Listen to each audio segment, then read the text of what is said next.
দেশের মানুষ বলে বিদেশে টাকা উড়ে, এই জন্য দেশকে ফ্যামিলি আত্মীয় স্বজন দেশে কাজ করবার জন্য দেয় না টাকা। কয় তুই যা বিদেশ, তোর দেশে কোনো কিছু হবে না। 5 লাখ 6 লাখ টাকা খরচ করে পাঠায় বিদেশ, মনে করে টাকা বিদেশে উঠতে আছে।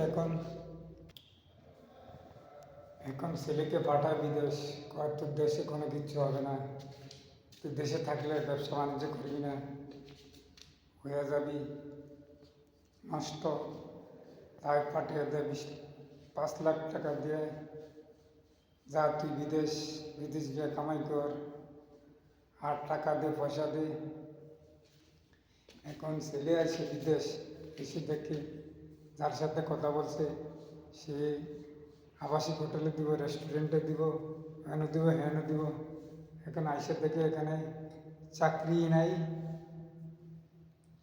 একবার হেন দাম্মাম পাঠায়, একবার রিয়াদ পাঠায়, একবার জিদ্দা পাঠায়, একবার মদিনা পাঠায়, একবার মক্কা পাঠায়। এই যে দালালের কারবার। আমি দালালদেরকে একটা কথাই বলতেছি, আপনি যদি এই দুনিয়াতে আসছেন অবৈধভাবে, এই দুনিয়ার থেকে যাবেন অবৈধভাবে, আপনি বৈধ বাবার বৈধ সন্তান হয়ে, বৈধ মার বৈধ সন্তান হয়ে যাবেন দুনিয়ার থেকে অবৈধ হয়ে।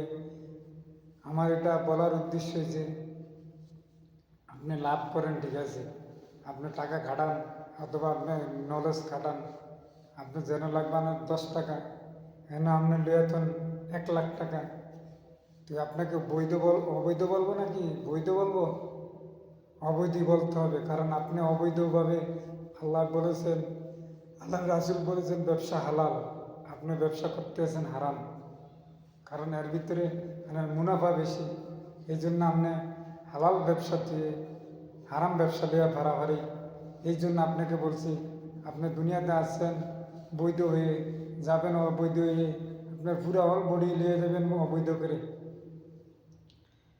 আর আমরা মানুষ হারামে হয়ে গেছে, আমাদের পুরো ব্লাড হারাম, হারাম ছাড়া হালাল নাই।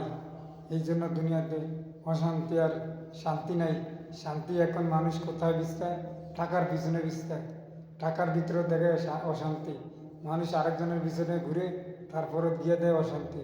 অশান্তি ছাড়া কারবার নাই, হক পথের ভাত নাই, অসৎ পথের ভাত। এই জন্য মানুষ করে এখন ফাড়াফাড়ি ভাত।